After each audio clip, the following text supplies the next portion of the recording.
The junkyard species. First impressions.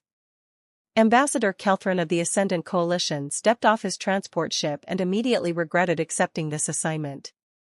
The human space station looked like it had been assembled from spare parts. Mismatched hull sections welded together. Old solar panels that clearly came from different manufacturers. Communication arrays that appeared to be jury-rigged from salvaged equipment. It was embarrassing. The Coalition was the most advanced civilization in the galaxy. Their ships were works of art, perfectly engineered, gleaming with polished metals and crystal matrices. Their stations were architectural marvels that took decades to construct using the finest materials available. And here were the humans, building their first interstellar station out of what looked like garbage.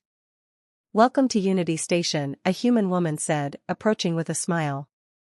She wore a simple jumpsuit covered in grease stains. "I'm Captain Maria Santos. We're honored to host the Coalition's first diplomatic visit." Kelthran tried to hide his distaste. The human was friendly enough, but everything about this place screamed primitive. How had these beings even achieved spaceflight? "Thank you for receiving me," he replied, his translator converting his thoughts into human language. "I must admit, your station is quite unique." Maria laughed. "You mean it looks like we built it from scrap?" "Because we did. That's kind of our thing." The tour. As Maria led him through the station, Kelthran's opinion did not improve. Every corridor showed signs of improvisation. Pipes that didn't match ran along the walls. Control panels had been obviously retrofitted from other systems. Even the gravity generators, which seemed to work perfectly, appeared to be cobbled together from mismatched components. "This section used to be a cargo hauler," Maria explained, pointing to a wide corridor with high ceilings. "We bought it cheap when the Vrexian Consortium was scrapping their old fleet. That one over there was a mining ship. And those living quarters? Used to be luxury passenger cabins before the cruise line went bankrupt." "You built your first major space station from other species' discarded equipment?" Kelthran couldn't keep the judgment from his voice. "Of course," Maria said, seeming genuinely confused by his tone. "Why waste perfectly good materials?" "Sure, we had to modify everything to work together, but that's what humans do best. We take what exists and make it better." Kelthran said nothing. In Coalition space, such behavior would be considered beneath civilized beings. Species that couldn't afford new construction simply didn't build. They certainly didn't rummage through other people's trash like these humans apparently did. The workshop. Maria brought him to what she called the innovation lab. Kelthran expected some grand research facility. What he found was a massive workshop filled with humans taking apart various pieces of technology. "This is where the magic happens," Maria said proudly. "See that team over there? They're reverse engineering a Corvin shield generator. The Corvins wanted a fortune for the specs, so we bought a broken one from a salvage yard and figured out how it works ourselves." A young human man looked up from his workbench. "Captain, we just got it working. Not only that, but we improved the efficiency by 15%. Maria beamed. "Excellent work, Chen. See, Ambassador? The Corvins spent 2 centuries perfecting that design. We improved it in 3 months."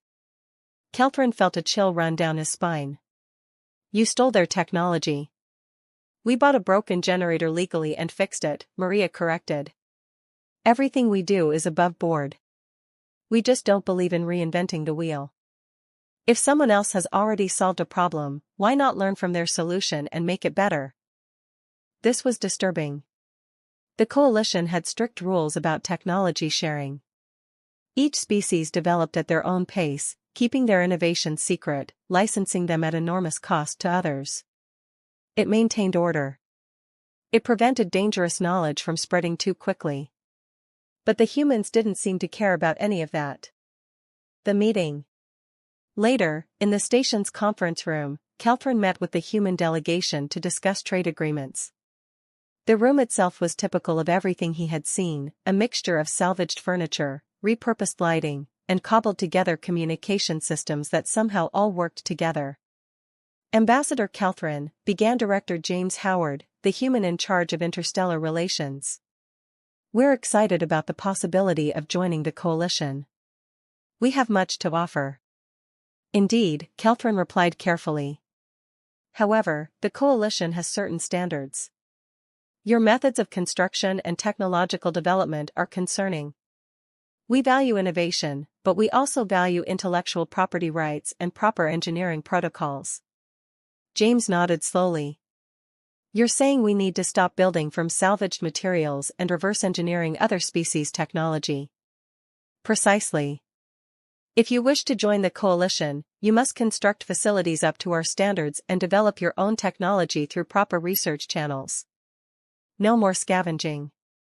No more taking apart other species' equipment. Maria, sitting beside James, spoke up. What if we can't afford that? New materials cost a fortune. Original research takes centuries. We're a young species just getting started. Then perhaps you should wait until you are ready, Calthrin suggested. The coalition has maintained stability for 10,000 years by ensuring all member species meet our standards. We cannot make exceptions. The humans exchanged glances. Calthrin could see disappointment on their faces, but also something else. Determination. We understand, James said finally. We'll need to discuss this among ourselves. Can we reconvene tomorrow? Of course. The Discovery.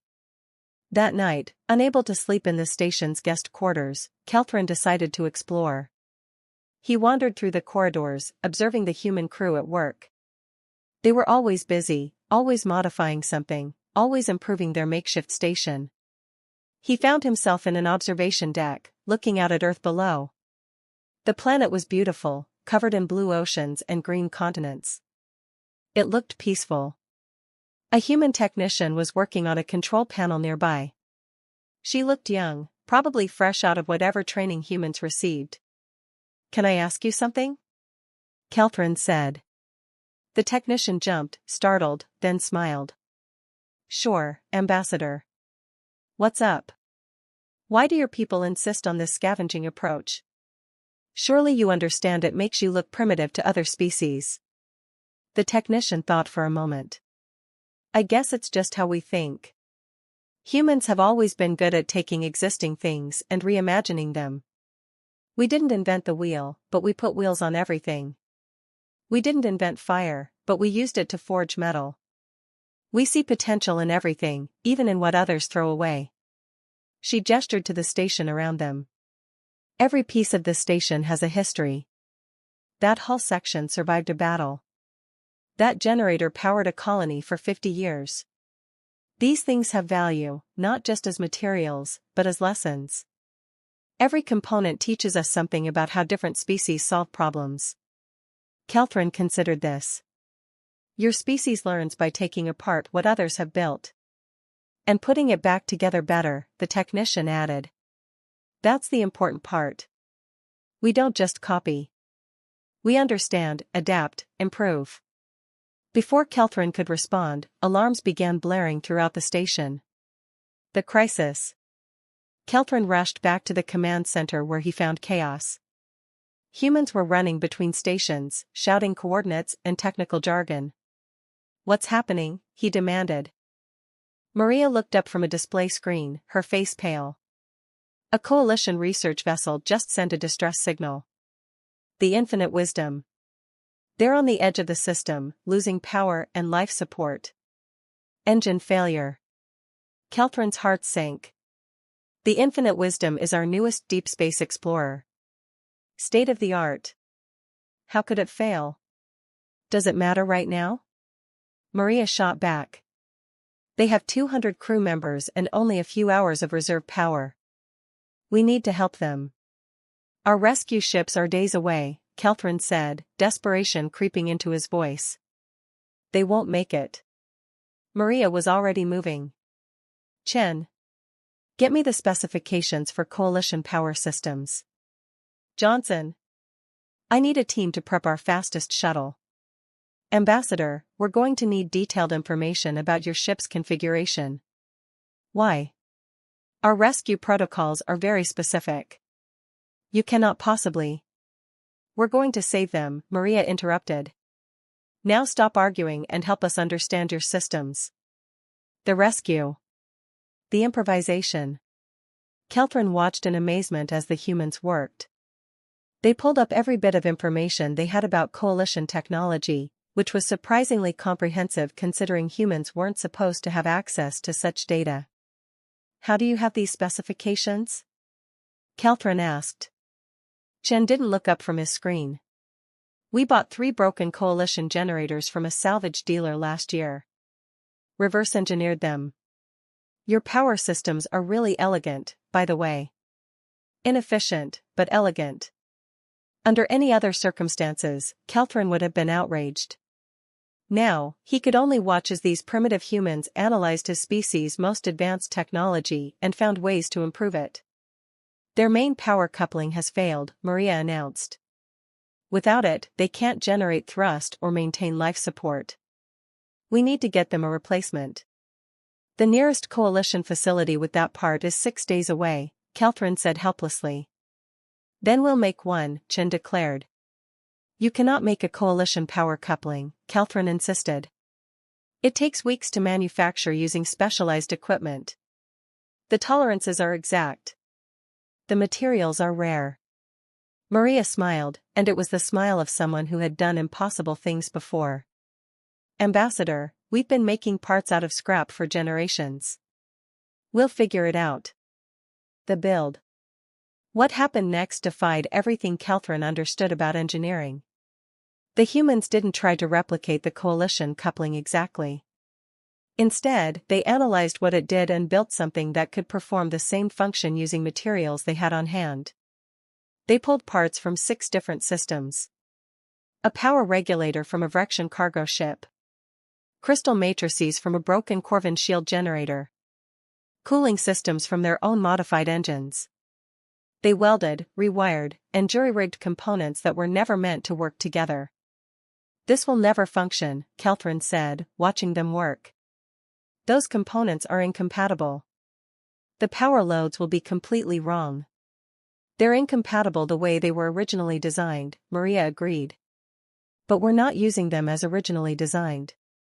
Watch. She showed him their modifications. Each component had been altered, adapted, changed to work within the new system. It was crude compared to Coalition manufacturing standards, but Kelthrin could see the logic behind it. The humans weren't trying to match Coalition specifications.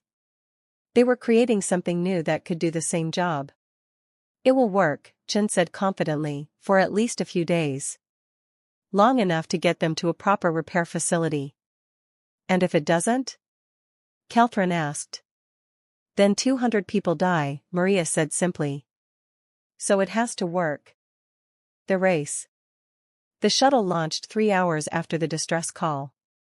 Kelthrin went with them, unable to stay behind while his people faced death.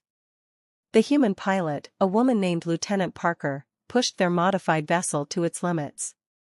This shuttle wasn't designed for this speed, Kelthrin observed nervously. Nothing is designed for what we use it for, Parker replied cheerfully. We modified the engines last month. Tripled the output. Sure, the frame shakes like crazy, but she holds together. The shuttle did indeed shake. Every rivet seemed to vibrate. The hull groaned under the stress. But it held, and they reached the infinite wisdom in less than an hour. The Coalition vessel was in bad shape. Its elegant lines were dark, its systems failing. Kelthrin could see crew members through the windows, moving slowly to conserve oxygen. Docking, Parker announced, bringing the shuttle alongside with a precision that belied the vessel's crude construction. The installation. Installing the human-made coupling was perhaps the most terrifying experience of Kelthrin's life. The engineering team from the Infinite Wisdom, desperate but skeptical, worked with Maria and Chen to remove the failed component and install the replacement. This is not regulation, the Coalition chief engineer protested. These materials are not certified. This design has not been tested. you have a better option? Maria asked. Because in about 30 minutes, your life support fails completely. The engineer had no answer to that. They worked in silence, humans and coalition crew side by side. The human-made coupling didn't fit perfectly. They had to modify the mounting brackets. The power connections required adapters. Nothing was elegant or proper. But when they activated it, power flowed through the infinite wisdom systems. Lights flickered on. Air circulators hummed to life. The main engines, silent for hours, rumbled back to functionality. It worked. The coalition crew cheered. Some were crying. All were alive because these primitive scavengers had built a replacement part from salvage in under 3 hours. The understanding. Back on Unity Station, Kelthran stood in the observation deck again, looking out at Earth. His understanding of humanity had shifted dramatically in the past day. Maria joined him, 2 cups of coffee in her hands. She offered him one. It's a human drink. Might be too strong for your biology, but I thought I'd offer. Kelthran accepted it, taking a careful sip. It was bitter and strange, but not unpleasant. You saved my people. We save whoever we can, Maria said simply. That's what we do. I owe you an apology, Kelthran began. I judged your species harshly. I saw your methods as primitive, your technology as crude. I did not understand. And now? Now I see that humans have developed something more valuable than elegant engineering or proprietary technology. You have developed adaptability. The ability to take anything, understand it, and make it work for your purposes. It is a kind of genius I have never encountered before. Maria smiled. We're problem solvers, Ambassador. The universe throws challenges at us, and we figure out solutions using whatever we have available. Sometimes that means building stations from salvage. Sometimes it means saving lives with makeshift parts. But it always means not giving up. The proposal. The next day, Kelthran stood before the human delegation again. But this time, his message was different. I have contacted the Coalition Council, he announced. I have recommended that humanity be granted provisional membership immediately, with full membership to follow after a probationary period. The humans looked surprised. James leaned forward. I thought we didn't meet your standards. You do not, Kelthran agreed. Your construction methods are irregular. Your approach to technology is unconventional. Your stations look like they were assembled from spare parts because they were. He paused, remembering the desperate faces of his people on the infinite wisdom. But you have something more important than perfect engineering. You have ingenuity. You have courage. You have the ability to solve problems that would leave other species helpless. Yesterday, you saved 200 coalition citizens using technology you built from salvage in 3 hours. Our own engineers could not have done that. Maria was grinning. So we can keep scavenging? I would not dare try to stop you, Kelthran admitted. However, the coalition will be implementing new technology sharing protocols. Instead of hoarding our innovations, we will make them available to all members. Not for free, but for reasonable costs. We have realized that our old ways, while maintaining order, have also stifled the kind of creative problem-solving that humanity demonstrates. Chen spoke up. You're saying we changed coalition policy? You showed us that there is more than one way to advance, Kelthran replied. Our species spends centuries perfecting each innovation, keeping secrets, maintaining control. You take what exists and improve it immediately. Both approaches have value. Together, they could revolutionize how we all develop. The future. Weeks later, human engineers were working throughout coalition space, not as thieves or scavengers, but as consultants. They brought their unique perspective to problems that had stymied other species for generations. A Corvin shield generator that had been at maximum efficiency was improved by 15%. A Vrexian engine design that was considered perfect was made 20% more fuel efficient.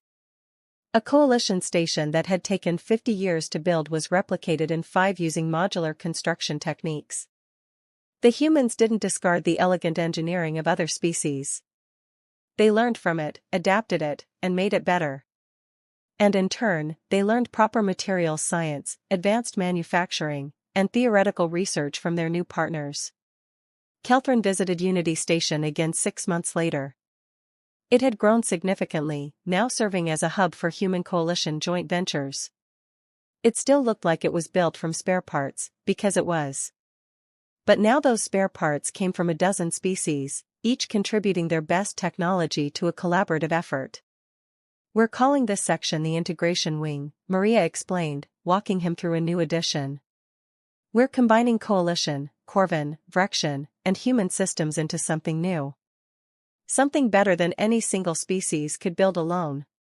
Kelthran looked around at the mismatched components, the improvised connections, the creative solutions that made it all work together. It was beautiful in its own way. "You know," he said, "when I first arrived, I thought your species was primitive. I thought you scavenged because you were poor and desperate. And now? Now I understand that you scavenge because you see potential where others see waste. You build from salvage because you believe everything has value. You reverse engineer technology because you believe knowledge should be understood, not hoarded." He looked at Maria, this human who had shown him a new way of thinking. "You are not scavengers, Captain Santos. You are artists, working with the medium of existing technology. You are teachers, showing us all that there is always room for improvement. You are pioneers, proving that the future is not built from perfection, but from innovation." Maria laughed. "That's a nice speech, Ambassador. But honestly? We're just humans doing what we've always done. Taking what exists and making it better. It's in our nature." "Then it is a nature that will change the galaxy," Kelthran replied. "The legacy." Years later, historians would mark humanity's entrance into the galactic community as a turning point. Not because humans brought superior technology or overwhelming force, but because they brought a new philosophy. They showed the galaxy that advancement didn't require starting from scratch. That learning from others wasn't theft. That building from existing knowledge was smarter than jealously guarding secrets. The human approach became a standard methodology taught in engineering schools across 100 worlds. Take what exists. Understand it. Improve it. Share the improvements. Build from what others have made, and make it better. And on Earth, in a small workshop where everything began, someone was taking apart a piece of coalition technology, figuring out how it worked, and imagining how to make it better. Because that's what humans do.